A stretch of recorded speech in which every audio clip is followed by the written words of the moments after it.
grind your claws, you howl, you growl, and afraid of alone.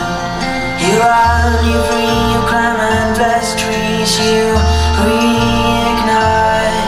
You growl, you howl, you show your teeth, you bite. It's alright.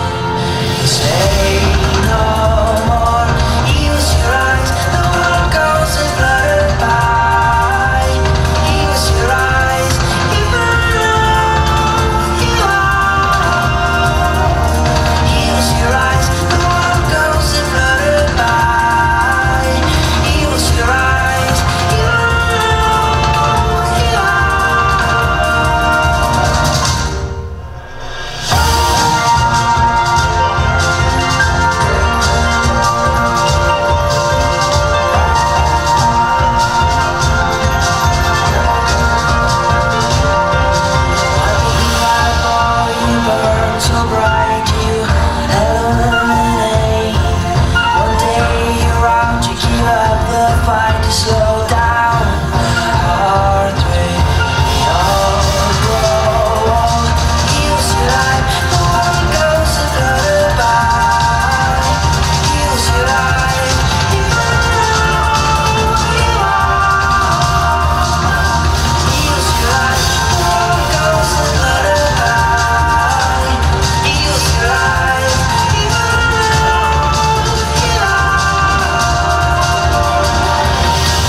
to be in one. And a lot of times I think people just miss out on the joy of it. I tell you what, it is an exhausting experience to be a part of a vacation Bible school, and I'm going to ask in a moment for people who, if you can still stand after this week, to do so, we're going to recognize you. But it's difficult, it's hard, you're working hard. But you cannot replace the eternal moment. You cannot replace that experience, at least from an adult standpoint, to see the joy, to see something elicited in a child's heart that maybe we've taken for granted.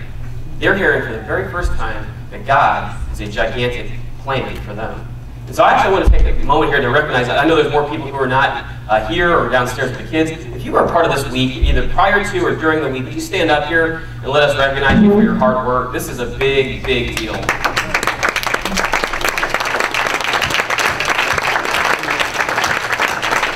Before you sit down, hold on. I didn't want you to stand. I wanted you to know something, that you changed eternity. That's an important thing. You did not just simply do something that thousands of churches do. You did a VBS, and people can do that. Churches get away with it, and most churches don't even need God in the process. You think about it. They can put on the week, but you can't put on eternity. You can only let God free you like that. And I'm so grateful to you guys for serving like you did. It's made a difference. So thank you guys so much. One of the neat side benefits that came out of the PBS week is every year a missionary that we support or are connected to, they'll raise funds to help do something that they do in their ministry. And this year, the kids chose to support a family that actually comes out of our church. At least the husband does. It's a young family. They're like 25. You might know the Wong Loi Sings. Well, the Wong Loi Sing's son, Johnny Wong Loi Sing, and his wife are now in Spain. They're actually serving to the Basque people. They're in Spain, and one thing that they have trouble with doing their ministry for the last few years is that they have a tiny little car, and they bring a lot of people around to a bunch of different places, and the car is 26 years old. And have you ever owned a 26-year-old car and it wasn't a vintage? This is not a vintage 26. This is just a piece of junk 26. And they wanted to do better ministry, and they knew that they needed to raise around $5,000. Now, I did, at least in my wildest dream, I didn't think that would be possible. But one of my goals was to say, if we raise $1,000 among kids, and ship that money off and see what God can do with it. And guess what? They raised $1,000.50. That number doesn't have to end. This is a person that is from this church. Johnny is from this church, he and his family. And if you would like to contribute to that car, because they're doing amazing life-on-life ministry out there, if you'd like to contribute, that check doesn't have to get written yet. You can be a part of that. Doing good. God has big plans for them, and He has big plans for you. It's what we've been telling the kids all week long. God has a big plan for you, and discovering that is huge. So I'm grateful for that. Speaking of ministry and mission, one of the things, I think Sean gave an announcement, but I want to give a plea. We're getting ready to send a missions team to Guatemala in March. I'm going to ask Greg Magrum to stand up. I don't know if you did this, Sean, in the beginning. I was in the room at home. Greg Magrum is leading this team. We already have at least 7 people who've already committed to this team who are going to Guatemala in March. God has been lining some really neat things up. And even if it's only just a thin level of interest, it will be a lot cheaper than you think, and it will be a lot bigger of a deal than you realize to go on a missions trip. Even if it's only a thin interest level or a possibility. Downstairs, you're going to go downstairs to the kids' ministry room, into our youth room, right below this room, right after church, actually 10 minutes after church is over. Please go in that room and spend the 10 minutes to hear what the story is, what God's up to. You will be very, very glad that you did. So that's all the preaching. Actually, it's not. That's the preaching on those 2 things. We're actually in the beginning, actually in the middle of a series we've been doing. So for those of you who have, maybe this is one of your first runs at Grace Fellowship Church, or it's your first time here this summer, you've been out vacationing. Simple wisdom from God. And it's been, I think, a unique experience to renew my relationship personally with the book of Proverbs and the wisdom that God has for us in there. But it's basically, as the title of the series goes, it is to discover the better part of wisdom, because there is wisdom in foolishness. We learn what not to do when it's done wrong or done in a foolish kind of a way, but there's a better part of wisdom, which is to say it's the right way. And essentially, the book of Proverbs, what we said a couple weeks ago, is this. It is God's Twitter feed on wisdom. Just short, pithy, quick, easy to remember, easy to understand little sayings that are, a lot of times they're word pictures to simplify, do this, don't do that, this is what the fools do, this is what the wise do. It's just really simple stuff. It ends up being really important because it helps to recalibrate our lives in eternal ways with that kind of a wisdom. So thus far we've learned a couple of things as we've gone through this summer. One, we're learning that wisdom is to learn the larger plot of God's story. And you can't do that apart from the Scriptures. And so it makes very clear that if we're going to get wisdom that's deep and eternal and lasting and workable, it's going to come from God's story, and wisdom is to learn the larger plot of that story. Secondly, we learn that self-control is much better than anger. There is the worst part of wisdom, which is anger. There's the better part of wisdom, which is self-control. We learn that family is the biggest and best day-to-day teacher of wisdom. Much better than any preacher could possibly be. Mom, Dad, you are the best teacher of wisdom. Could be good, could be bad. Wisdom is, again, you see a couple of things. Here's how to do it, here's not how to do it. We've learned that the wise orient themselves to the needs of others and themselves next. First others, then ourselves. We've come to understand that hope in the face of the real world is actually a decision. It's not optimism versus pessimism, it's hope.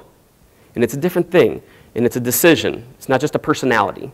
We learn the next week after that the power of humility and the foolishness of pride. Pride just never gets us where we want to go. And then last Sunday, I really enjoyed what Dan had to say. It was probably the most simplified but comprehensive way to look at these differences between the power of peace over worry and anxiety. I loved his talk last Sunday in the outdoor service. So grateful that God's blessed our church with with people who are sharing from their heart and sharing from the Scriptures. So that's been going on so far. That catches you up till today. And today we continue this march through the book of Proverbs. So if you have a Bible, please open it up to that book today. We're going to be doing today with a message that I'm calling this, Through Wounds and Through Whirlwinds. It's life and friendship, through wounds and whirlwinds. But as you're turning there, I want to start, before I give you some answers that I think we're going to find from the Scriptures, I'd like to ask you a few questions to set the table. And I'm going to be looking for a show of hands, so be prepared to interact today in this way. How many of you today here, remember you're in church, you can't lie, you got to tell the honest truth, right? How many of you here have a problem?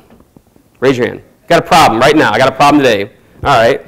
How many of you are sitting next to a person with a problem? How many of you are sitting next to your problem? You're not supposed to raise your hands. Just nod. They don't be a little more subtle than that.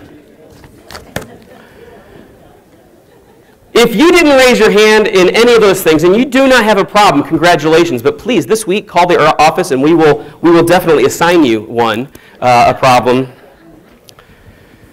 To say that we have problems and people can be problems, that's not cynical. A couple weeks ago we talked about being cynical or being positive or being hopeful. It is not cynical to say that we have problems and can be them. It's not cynical. In fact, it's just a statement of fact. It's truth. It's a human thing. If you did not have problems,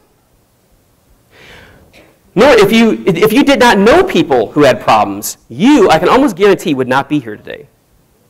Right? If you had no problems in your life, did not need some basic answers, or at least a little bit of encouragement, a little bit of direction, maybe even just a hopeful prayer, if you didn't have problems or recognize them in your life, you probably would not be here today. That's what church at least tries to speak to. Encouragement in our dealings with our problem child. Taught how to have patience with our problem neighbor. Time to pray and get God's answers through maybe try to get through to our problem student. Biblical directions on how we should get along with our problem boss. Humanity brings with it problems. And most of them are relational. They're not just technical. And for some, and I would say a lot, I would say a lot of us need direction how to emerge from another problem, which is aloneness, which I think is deeper than loneliness. To be alone, to feel alone. There are people who are here today who feel desperately, desperately alone. You may be married, you may be a father or a mother, you may be a child in a family, you may be surrounded by tons and tons of people, but still to feel alone is a very desperate situation. I think it's even actually greater than trying to deal with other people's problems. To be lonely, to feel isolated. Some would give anything to be invited into other people's problems, to be invited into their lives, warts and all, to actually have a friendship to be inside of. There are people sitting here today who are just waiting for one person to ask them, hey, you want to go out for lunch after church today? Oh, yeah. Maybe you've been waiting days, months, years to have one person just say, hey, do you want to start a relationship? Do you want to start a friendship? We don't ask it that way, do we? We say, do you want to go out? You want to hang out? You want to talk? You stand in the aisle. You do this at work. You see it at Burkhart's. These are the kind of things. People are desperate to be in relationships. I'd like to show you something that I think really sums up the desperate relevance of today's theme that we find in the book of Proverbs. People really, really, really, really, really want to be in good and healthy relationships, but they'll even settle for just all right ones. People will do that. My sister sent me this picture the other day, and I thought it was funny in a sad and desperate kind of way. Check it out. She saw this in a parking lot.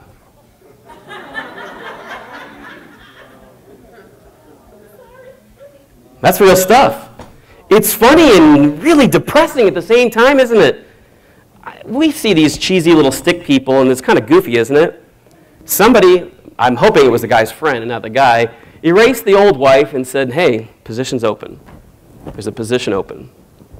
It's kind of sad. But I think it boils it all down. There's a position open. And we want to have it filled. Yes, it was in Georgia, in case the people in the back want to know. Yes. Why? Are you trying to? You're already married. You can't marry that guy. All right. That boils about down. We got a position open. We want it to be filled.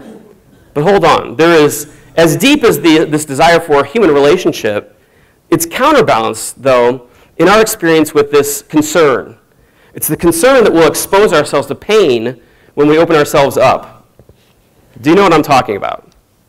When you start to have a friendship or a relationship and then it gets weird, something goes sideways, what you didn't expect, and you get really, really hurt. Do you mind if I tell you a really pathetic story? It's actually my own. I'd like to get your permission because it's pretty pathetic. It started earlier than this, but in the experience of the story, it started in the late fall of my junior year in college. It was in 1992.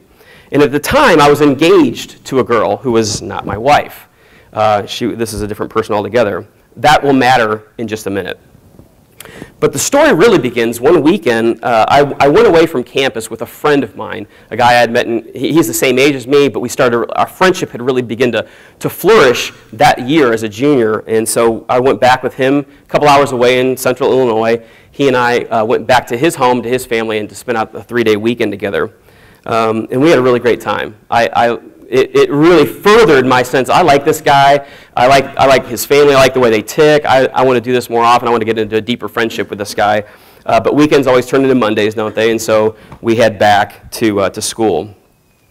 Well, as soon as I get back to campus, I mean, it's as immediate. I get back into my dorm, and I immediately hear from some of my good friends who live in the dorm with me that one of my teammates on my football team, a guy named Daniel. I'm not going to protect his name. It's actually a guy named Daniel. And so Daniel had been, while I was away, been pretty open about flirting and getting close to my fiance. Not just my girlfriend, but my fiance. This is a guy who's a buddy. He's a friend of mine, and he's a teammate, but he knew I would be away. So this is what I'm hearing this like after midnight this night. My friends tell me this. My fiance did not, of course. So because I'm late, I can't do anything immediately about it, but this guy had been spending the whole weekend hanging out with her in the cafeteria, walking around campus, trying to find every possible way to get around my fiance while he had the chance. And he was pretty open about it, and none of my friends thought that was very cool. Teammates of his, teammates of mine, friends of mine, it's just not cool. It just doesn't break the guy code, it's just a sin, right? It's just the kind of wrong thing you don't do. So they tell me, and so because it was too late, I could not get connected. He was not in my same dorm, and I couldn't get over to him, and so I had full intentions of running into him the next morning, and I knew that I would, and boy, did I run into him the next morning. And so in very loud and very clear terms, I let him know that the next time that him doing what he did, even looking like what it looked like the last weekend, we would not be talking anymore. You've maybe had a conversation like this. And it was long and it was intense. He didn't like what I had to say, but he also didn't deny it.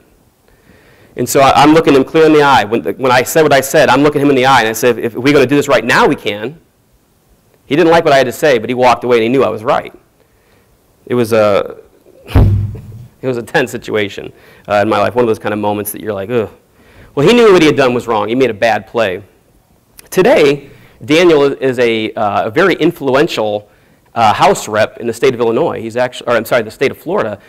He's actually a pretty great guy. Humorously, he and I, after a period of time, years, ended up actually becoming pretty good friends. He and I stay in contact today.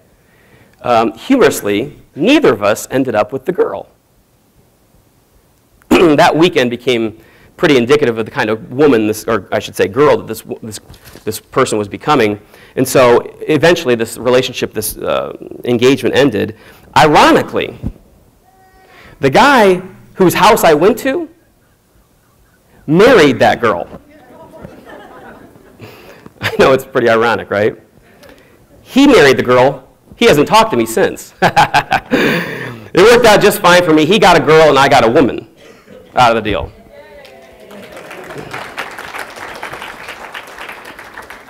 It's kind of weird the things that people will do when they say that you're friends, right? The things that they can do to us, or the things that we've done to them. Things that we call friends, or relationships that we call friendships, may not look like that in the real world, does it? And so these are things that make us nervous. We want the relationship desperately. We want to be known and to know. We want to love and be loved. And yet we also have this other fear, the other end of the tension, which is to say, if I extend myself, I get walloped by my buddies. A guy who's a teammate, a guy who's a friend. You fill in your own blank of your own experience like that. It means that we sit inside this tension of isolation and loneliness on the one side, and this other of desperately wanting to be in a relationship on the other. But when we do risk those waters, when we stick our toe in and we start walking in, moving from isolation into relationship, what should it look like? Well, the Bible's got really great and simple answers. The Proverbs do. So if you have a Bible, open up to Proverbs chapter 17. Proverbs 17 answers this in really simple ways. Really simple ways.